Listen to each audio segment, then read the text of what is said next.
Hi, I'm Stephanie, this is Katherine, and we are going to go over circuit 1 beginning with controlled high knees.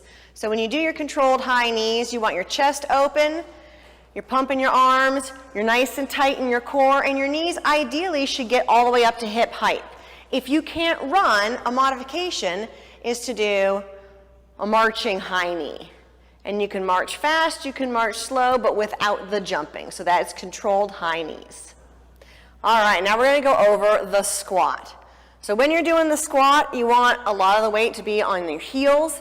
You want your hips sitting back so that your knees aren't going up over your toes. Your core is nice and tight, your sternum facing forward. One slight modification for the squat, which is a really great way to do it, is grabbing any chair in your house. We'll use the box right now because that's what we've got, but a chair or a bench at the park, and actually squatting to the chair is a great way to make sure you're getting the exact same depth every time for your squat and you don't cut yourself short. So there is the squat. Our next exercise is the push-up. When you're doing the push-up, you want to make sure your core is super locked in tight. A nice flat back, and your elbows are angling closer to your body versus up in your ears. A modification for our push-up is actually drop to your knees, but still keeping that same nice flat back posture. Glutes are tight, abs are tight, and there you go.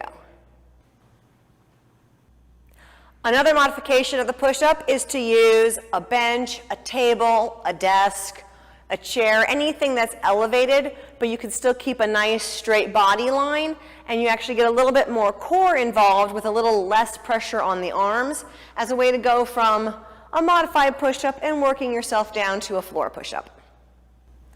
The reverse crunch is a great exercise for getting the low abs.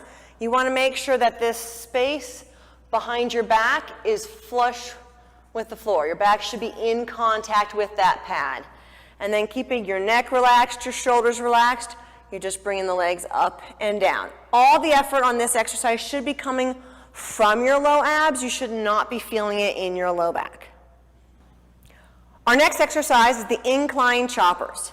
You're going to take a ball on a diagonal. If you don't have a ball, you could do the motion without anything in your hands, or you could grab anything at your home that could be a gentle weight, whether it's a can of soup, a pot, a pillow, or of course, an exercise ball. You want to make sure that you're doing both diagonals. From the side view, you can see our chop is really a nice squat with her hips moving backwards, her chest is staying open, and you really want to make sure that you've got good squatting form and that core is engaged.